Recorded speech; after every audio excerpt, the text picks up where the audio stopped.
This channel does not promote any violent, harmful, or illegal activities. All content provided by this channel is meant for an educational purpose only. যদি এমডিএচ kitchen king কিচেনে থাকি তো আমরা যা ইচ্ছে তৈরি করতে পারি। বেগুনের ভর্তা, আলু কপি, ভিন্ডি মশলা, আরো অনেক কিছু।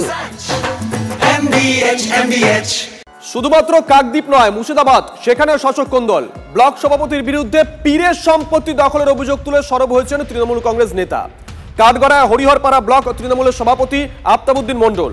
হরিহরপাড়া থানার অন্তর্গত তাজপুর গ্রামের ঘটনা। ব্লক সভাপতির বিরুদ্ধে অভিযোগ তুলে হরিহরপাড়া বিএলআর অফিসে অভিযোগ দায়ের স্থানীয় তৃণমূল কংগ্রেস নেতা শফিকুল ইসলামের। বদনাম করার জন্য এমন অভিযোগ করছেন নব্য তৃণমূল নেতা, দাবি ব্লক সভাপতির। হরিহরপাড়ার বিধায়ক নিয়ামত শেখের অনুগামী শফিকুল ইসলাম। ব্লক সভাপতি ও বিধায়কের দ্বন্দ্বের কারণেই এই অভিযোগ, কটাক্ষ করছেন বিরোধীরা। উনি যে একজন দুর্নীতিগ্রস্ত মানুষ, সেটা দিনের আলোয় পরিষ্কার।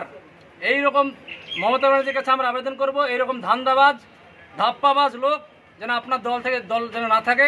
আমরা আগামী দিনে আরও বেশি লোক নিয়ে আসবো। আমরা চাইবো যে অবৈধ দলিল বানিয়ে রেকর্ড করা হয়েছে, সেটা অবিলম্বে আমাদের যে মূল মালিক, সেই মালিকের কাছে রেকর্ড চলে যাক। মূল মালিকের কাছে রেকর্ড গেলে আমরা কোনো রকম সমস্যা থাকবে না আমাদের। উনি আমার কাছে জর্জরিত, আমার উপরে একটা ব্যক্তিগত রাগ ওনার আছে।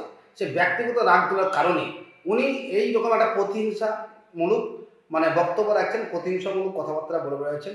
এবং আমার তাছাড়া একটা কথা, যারা সম্পত্তির মালিক বলে দাবি করছেন তারা কিন্তু কেউ আসেনি এখানে। তৃতীয় পক্ষ হিসেবে ওনার কি ইন্টারেস্ট? এসএসসির নতুন নিয়োগ বিজ্ঞপ্তিকে চ্যালেঞ্জ, হাইকোর্টে মামলার আর্জি। বড় খবর নিঃসন্দেহে, এসএসসির নতুন নিয়োগ বিজ্ঞপ্তিকে চ্যালেঞ্জ, হাইকোর্টে মামলার আর্জি। আইন মেনে বিধি তৈরি হয়নি, অমান্য করা হচ্ছে সুপ্রিম কোর্টের রায়। অভিযোগ করে হাইকোর্টে মামলার আর্জি, মামলা দায়েরের অনুমতি। 5ই জুন শুনানি। অপারেশন সিঁদুর নিয়ে সংসদে বিশেষ অধিবেশনের দাবিতে সরব হয়েছেন বিরোধীরা। এবার ঐক্যবদ্ধভাবে আরো জোরদার দাবি জানাতে বৈঠকে ইন্ডিয়া জোটের নেতারা। জ্যোতির্ময় আমাদের সঙ্গে রয়েছেন টেলিফোনে, আমাদের সহকর্মী। জ্যোতির্ময়, মূলত আমরা দেখে থাকি যে নির্বাচনের আগে কোনো জোট তৈরি হলে নির্বাচনের পর সেই জোটের কোনো অস্তিত্ব থাকে না। আজকে দেখো নির্বাচনের রেজাল্ট আউট হয়েছে পাক্কা 1 বছর। গত বছর 4 জুন, আজকে 3 জুন। তারপরেও কিন্তু এই ইস্যুতে বিরোধী জোটের নেতারা বৈঠক করছে। রাজনৈতিক তাৎপর্যপূর্ণ কতটা? দেখো, গত কয়েকটি মাস ধরে আমরা দেখেছি যে ইন্ডিয়া জোট কার্যত ছন্নছাড়া ছিল এবং তারা কখনো এক টেবিলে কোনো ইস্যুতে বৈঠকে পর্যন্ত বসেনি। কিন্তু অপারেশন সিঁদুরের পরে আবারও বিরোধীদের ঐক্যবদ্ধ একটি চেহারা দেখা যাচ্ছে এবং প্রেক্ষাপটটি যথেষ্ট তাৎপর্যপূর্ণ। তার কারণ, অপারেশন সিঁদুর নিয়ে প্রধানমন্ত্রী নরেন্দ্র মোদী তিনি বিভিন্ন জায়গাতে সভা করছেন, রোড শো করছেন এবং তিনি শুধু সরকারের কৃতিত্ব হিসেবে এই বিষয়টিকে দেখাচ্ছেন না, তার পাশাপাশি তিনি ব্যক্তিগত কৃতিত্ব হিসেবেও বিষয়টিকে তুলে ধরছেন বলে বিরোধীদের অভিযোগ।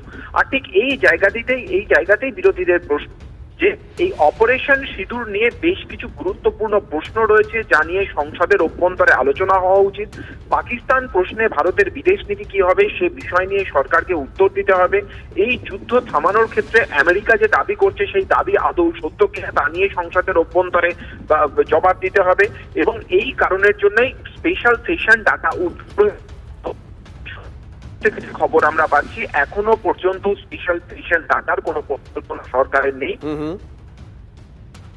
ধন্যবাদ জ্যোতির্ময়। বাহ, এবার রয়েছে স্বাদ। হ্যাঁ, অপূর্ব স্বাদ। এমডিএচ এর চাঙ্কি চাট মশলা, জীবনে আসল স্বাদ জাগলো। আসল মশলা, এমডিএচ।